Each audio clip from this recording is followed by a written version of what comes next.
안녕하십니까. 10월 29일 오늘 시편 81편부터 86편까지 함께 말씀 살펴봅니다.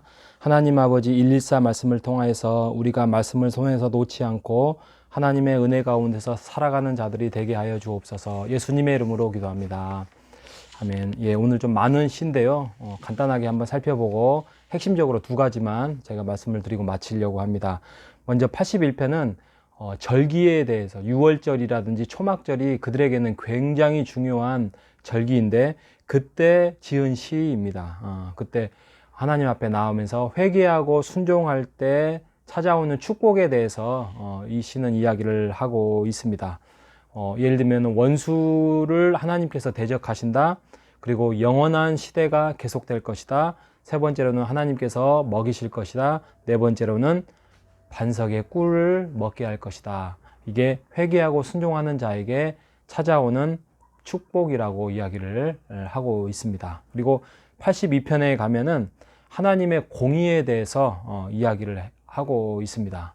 여러분, 공의라는 말을 우리가 평소에 잘 쓰지 않는데 뭐 의롭다라는 용어를 쓰지만 하나님은 공의라고 이야기를 합니다. 여기서 공의에 대한 정의가 뭘까 한번 생각을 해봤습니다. 공의는 어떠한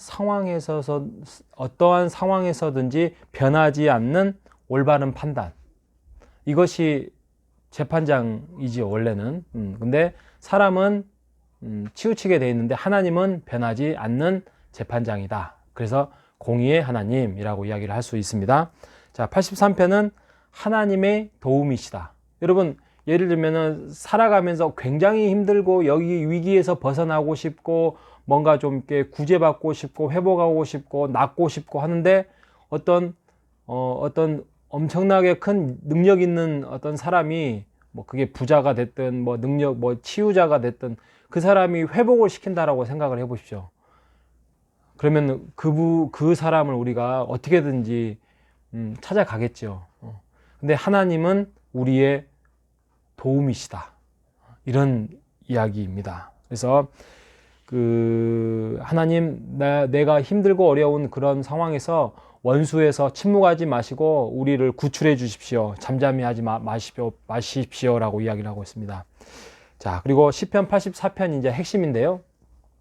84편은 이제 고라자손이 지은 시인데 이게 이제 주의 장막, 성전이죠. 성전에 거하는 자에게 찾아오는 복. 그래서 주의 성전이 하나님의 임재를 상징하고 하나님이 내 옆에 계시는 걸로 우리가 보통 이제 그렇게 이야기를 하잖아요. 이스라엘 백성도 이제 그렇습니다. 그래서 그 유명한 10절의 말씀이 뭐죠? 84편 10절이 주의 궁전에서 살아가는 한 날이 다른 날 첫날보다도 더 낫다.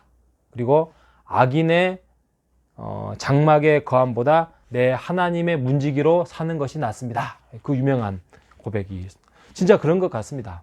아무리 뭐 100억을 가지고 있는들 그 불안과 초조와 긴장과 그런 집에서 사는 것보다도 내가 가지고 있는 그때그때의 양식을 가지고 편안하게 가족들과 함께 살아가는 거, 그것이 우리에게는 복이고 행복이라는 사실을 우리가 예수를 믿는 자들은 알 것입니다.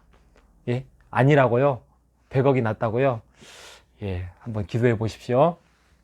자, 85편에 가면 이제 고라자손이 또 시를 짓습니다. 이제 포로 귀환을 하면서 하나님 우리를 구원하여 주십시오. 하나님 우리를 평안하게 해 주십시오. 뭐 이야기를 하고 있는 부분에 대해서 뭐 의로움, 진리, 화평 또 뭐 하나님께서 우리를 하늘에서 돌보시고 뭐 이런 이야기를 하고 있고요. 86편은 다윗이 지은 기도문 중에 하나님의 은총에 대해서 힘들고 어려울 때에 하나님 우리를 건지십시오라고 이야기를 하면서 7절의 그 유명한 말씀, 나의 환난 날에 내가 주께 부르짖으리니 주께서 내게 응답하시리다 라고 이야기를 하고 있습니다. 여러분, 우리가 하나님께 기도를 하고 아뢰면 하나님께서 들으셔요. 듣고 하나님께서 기도 응답을 해 주십니다. 여러분 그걸 믿음으로 받고 기도하며 하나님께 다가서는 여러분 되시기를 바랍니다.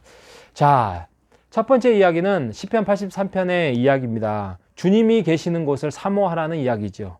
그죠? 시인은.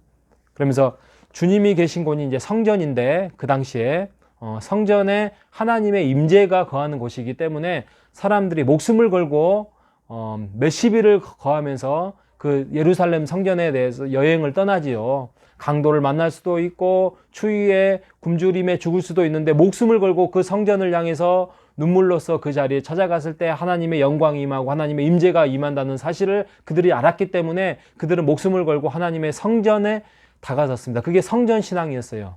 그러면 오늘날 뭐냐? 지난번에 말씀드린 것처럼 예배 신앙이에요. 예배 신앙. 우리가 예배 공동체 안에서 성도들이 모여 있는 이 호산나 교회의 본당 예배당 안에서 우리가 하나님께 예배자로 나왔을 때 하나님이 만나 주신다는 이야기입니다. 물론 개인적으로도 만나 주시기도 해요. 근데 이게 질이 다릅니다. 하나님은 예배하는 자를 찾는다라고 요한복음에 이야기를 했습니다. 하나님은 예배하는 자를 찾는데 너희가 진정으로 진리로 예배하는 자가 되라라고 이야기를 하고 있습니다. 진심으로, 전심으로 정말 하나님의 필요에 의해서 예배를 드리라고 합니다. 여러분, 예배를 드린다고 하는 것도 한번 생각을 해봅시다. 예배를 드린다는 것도 무슨 의식이 아닙니다.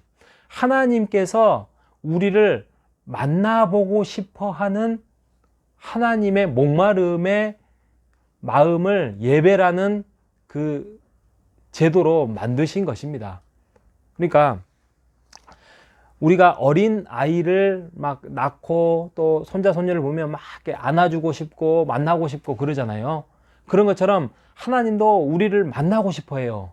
하나님 정말 우리를 사랑하셔서 우리의 어렸을 때의 자녀들을 돌보고 안아주는 것처럼 하나님이 우리를 만나보고 싶어 해요. 만나보고 싶어서 막 몸부림을 치다가 하나님께서 너희들이 적어도 일주일에 한 번씩은 예배 자리에 나와서 나와 함께 이야기도 나누고 교제도 하고 찬송도 부르고 그렇게 하자라는 하나님의 마음입니다. 그래서 우리가 하나님 앞에 나오면 예배도 드리면서 그 예배 안에서 하나님의 말씀도 듣기도 하고 우리가 재롱도 떨고 또 하나님이 우리를 안아주시기도 하고 잘못했을 때는 우리에게 위로와 격려로서 다시 한번 다른 좋은 방향으로 인도해 주시고 또 잘했을 때는 하나님께서 칭찬과 격려로 쓰담아 주시는 그런 하나님이 인격적인 관계 안에 인격적인 만남 안에서 하고 싶은 그 자리가 예배라는 것입니다. 아시겠습니까? 예배가 우리가 흔히 말하는 무슨 이렇게 화석화된 무슨 경직된 그런 형식적인 그런 의식, 뭐 카톨릭의 예배처럼 알아먹지도 못하는 설교와 뭐 이런 게 아니었습니다.